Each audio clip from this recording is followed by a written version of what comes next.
ভারতের স্পর্শকাতর chicken neck corridor ঘিরে এবার এক মহা পরিকল্পনা হাতে নিয়েছে দিল্লি। বাংলাদেশ সীমান্তের খুব কাছ দিয়ে মাটির নিচে প্রায় ৩৬ কিলোমিটার দীর্ঘ সুড়ঙ্গ পথ তৈরি করছে ভারত।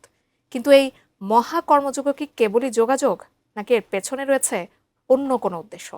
বিস্তারিত জানাচ্ছেন তৌফিকুল ইসলাম আশিক।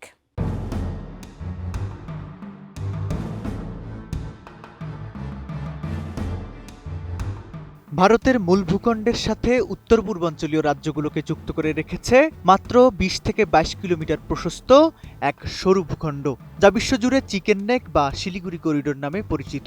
সেই চিকেন নেক সংযুক্ত পশ্চিমবঙ্গের উত্তর দিনাজপুর জেলার ৩ মাইল হাট থেকে শিলিগুড়ির রাঙাপানি হয়ে বাগডোগরা পর্যন্ত বিস্তৃত ভূগর্ভস্থ রেলপথ তৈরি করছে ভারত সরকার। ভারতীয় রেলের ইতিহাসে গ্রামীণ এলাকার মাটির নিচে এত দীর্ঘ সুড়ঙ্গ পথ আগে কখনো নির্মাণ করা হয়নি। করিডোরটি একদিকে বাংলাদেশ এবং অন্যদিকে নেপাল, ভুটান ও চীন সীমান্তের খুব কাছে হওয়ায় এর প্রতিটি ইঞ্চি ভারতের কাছে নিরাপত্তার প্রশ্নে অত্যন্ত গুরুত্বপূর্ণ। RICL TMX, যুগের পর যুগ স্থাপনা থাকে মজবুত।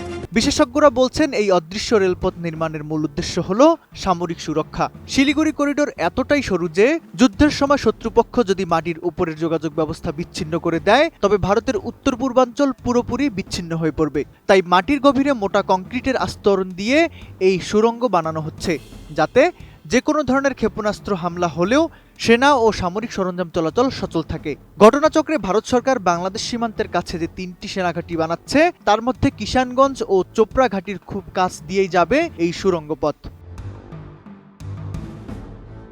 একই সাথে ভারতের উত্তর পূর্বাঞ্চলীয় রাজ্য আসামেও চলছে আরেক নির্মাণ কাজ। ব্রহ্মপুত্র নদের নিচ দিয়ে প্রায় ১৬ কিলোমিটার দীর্ঘ একটি সুড়ঙ্গ পথ নির্মাণের অনুমোদন দিয়েছে মোদী সরকার। এটি হবে ভারতের প্রথম রেল সড়ক সুড়ঙ্গ, যার একটি দিয়ে চলবে ট্রেন এবং অন্যটি দিয়ে গাড়ি। বর্তমানে নুমালীগড় ও গহপুরের মধ্যে ৬ ঘন্টার দূরত্ব কমিয়ে মাত্র কয়েক মিনিটে কমিয়ে আনবে এই সুড়ঙ্গ পথ। এই প্রকল্পের মাধ্যমে সরাসরি যুক্ত হবে অরুণাচল সীমান্ত ও তেজপুরের কৌশলগত বিমান ঘাঁটি।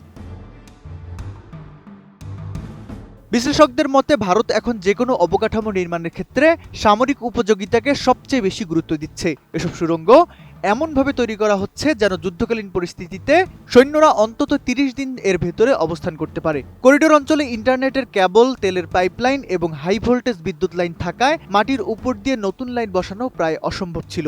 তাই অদৃশ্য এই ভূগর্ভস্থ পথই এখন ভারতের নিরাপত্তার প্রধান ঢাল। প্রায় ১২,০০০ কোটি রুপি ব্যয়ের এই প্রকল্পগুলো দক্ষিণ এশিয়ার ভূরাজনৈতিক মানচিত্রে ভারতের সামরিক অবস্থানকে আরও শক্তিশালী করবে বলেই ধারণা করা হচ্ছে।